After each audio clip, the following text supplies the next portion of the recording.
krajine, kde sa piesok lial a kde sa sypal vodopád, bývala včielka nezbedná. Ten, kto ju poznal, mal ju rád. Tá včielka, čo vám o ní spievam, to je Mája. Veľká, malá nezbednica Mája. Lieta svetom sem i tam.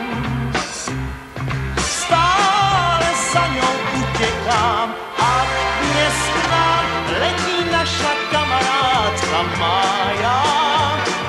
Veľká, malá nezbednica Mája. Mája, naša včielka Mája.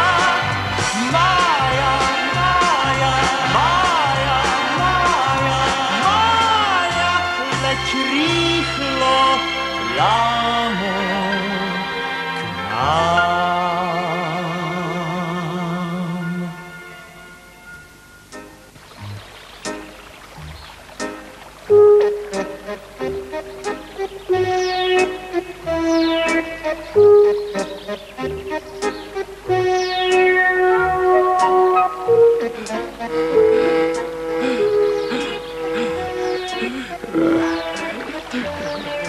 To je horúčava. Ak sa čo najskôr neosviežím vo vode, teplo ma úplne zničí.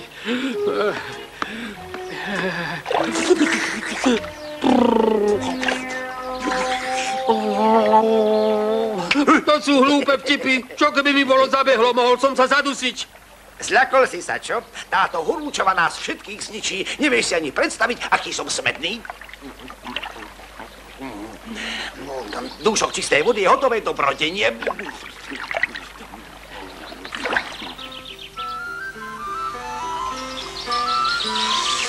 Príšerná páľava. Musím si nájsť nejaký chládok. Kvetinka, ktorá sa ešte nerozvila, vnútri bude iste príjemne. Toto ide bez zaklopania. To sú spôsoby. Nechcela som vyrušovať. Chcela by si odpočinúť v chládku, však Maja. Áno. Neskoro. Prišli sme dávno pred tebou, ako vidíš, je nás tu veľa. Ak budeš hľadať, voľa čo nájdeš. Hej, iste. Nedá sa nič robiť.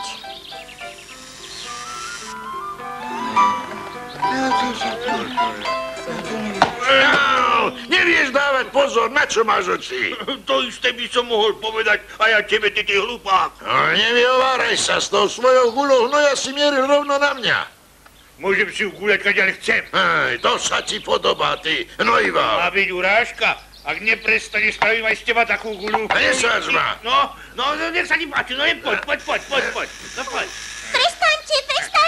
Prestaňte sa hádať. Na vine je horúčava, preto sme všetci nervózni. Kurt, prosím ťa, buď rozumím, prestaň sa byť. Prosím vás, prestaňte, všetci sa na vás pozerajú. Raz, dva.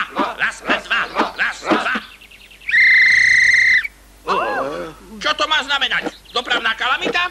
Postavte sa pekne do radu a budete za sebou pochodovať. Nestrpím nejaký chaos. Pôjdete len na moje znamenie.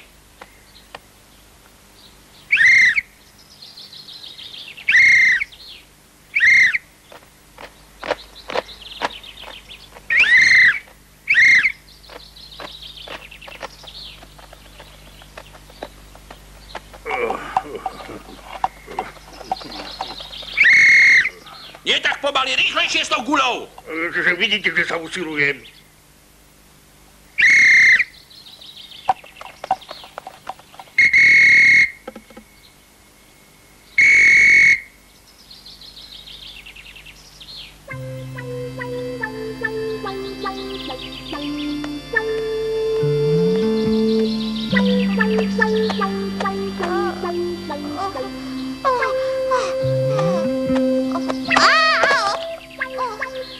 Taká zamyslená, alebo unavená, že do všetkého narážaš, Maja? To je od horúčavy. Úplne ma vyčerpala. Na lúke bola veľká hádka. Hej, stále to isté. Ako náhle je horúco, všetci sú zlostní a kričia na seba. Zastavte ho! Chyť!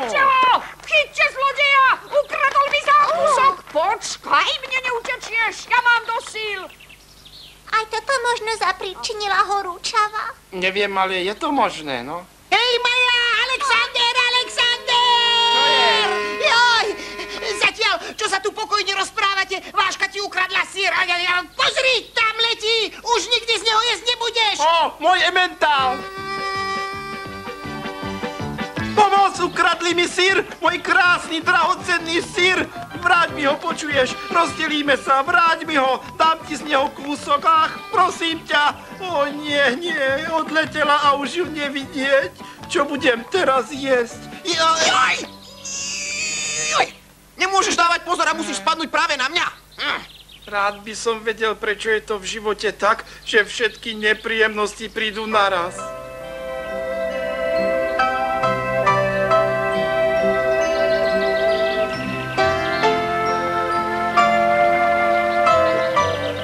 Chcel si mi niečo povedať, Alexander. Čo to bolo?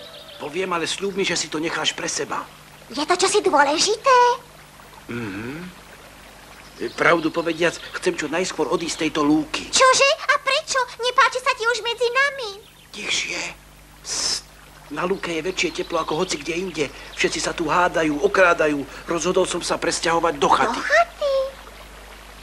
No poviem ti o tom, ale nesmieš to nikomu prezradiť. Tam za neďalekým kopcom v jednej veľkej chate býva môj strýko. Je tam ticho, chladno a myslím si, že sa tam dá veľmi príjemne žiť. Už raz som býval v takej budove počas štúdijného pobytu v Bratislave. Maja, ak chceš, môžeš ísť so mnou. Som si istý, že sa ti tam bude celkom páčiť. Ty by si ma zobral so sebou. No prirodzene. A som si istý, že aj môj strýčko bude mať z tvojej návštevy radosť. Aj by som s tebou išla, ale je to dosť ďaleko. Nie, bude lepšie, ak zostanem tu. Sama si hovorila, že je tu na nevydržanie. Chata je veľmi pekná a najmä teraz je tam oveľa pohodlnejšie ako tu na lúke. Príjemný chládok, ticho. Tak dobre. Ale musím si so sebou vziať zo pár vecí. Choď pekne dopredu, poletím za tebou. Čoskoro ťa dobehnem. Dobre, pôjdem pomaly. Výborne. Musí to zostať medzi nami. Nepoviem to nikomu. Naozaj nikomu, nikto nemusí vedieť o chate. Áno. Už idem, na hlavnej ceste ťa počkám. Dobre?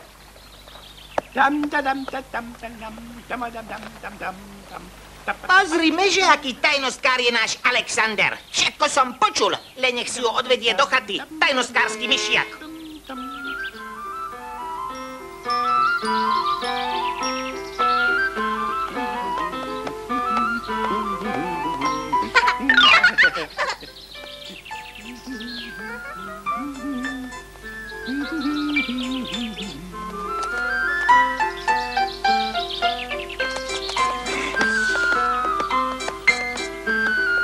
Niekto za nami ide. Čo sa ti iba zdá?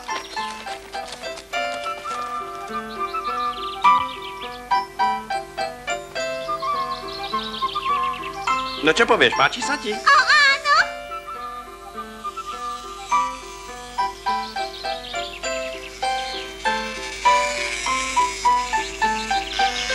Takto som si ju predstavovala, Alexander. Poďme dnu, poď. Veľmi pekné.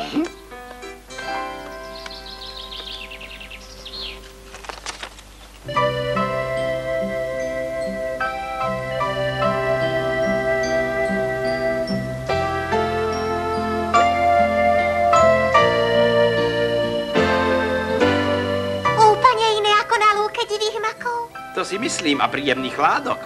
Tu sa môže každému páčiť, no? Áno, mne veľmi. Poďme, teraz sme to staré ukážeme. Kto je to? Úprimne povedané, nepoznám ich, predtým tu nebývali. Počkajte, až vás chytím, uličníci. Nenechajte starého muža pokojne spať. No počkajte, banda nevychovaná. Ja vás... Dobrý deň, strýko Fridolín.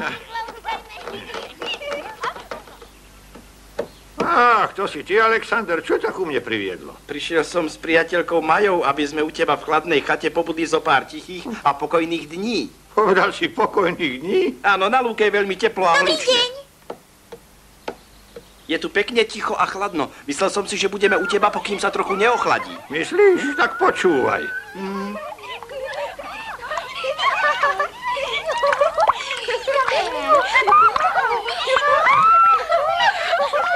Počuješ? A takto to už ide zo pár dní. A ty hovoríš o pokojnej chate. Nie, tie časy už dávno minuli, keď tu bývalo ticho a pekne. Súhlasím, príjemne chladno tu je, ale ten hurhaj mi lezie na nervy. Už som sa rozhodol vysťahovať a tu prikvitneš ty. Neviem, vidí sa mi, že sme sem nemali chodiť. Neber to tak tragicky, Maja.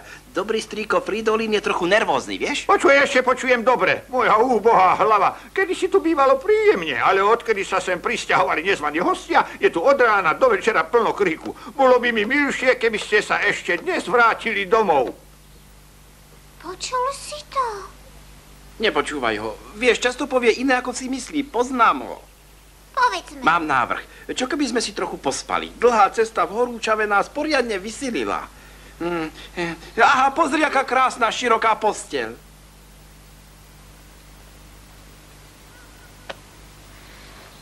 Ako je tu príjemne.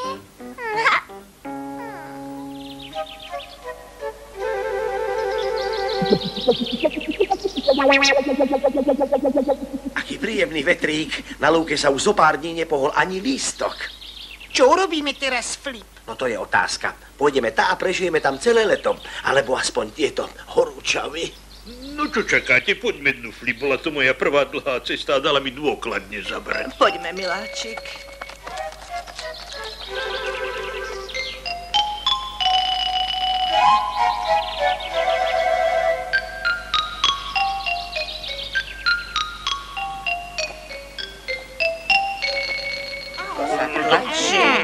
Čo sa stále tlačí? No tak kam sa tam tlačí?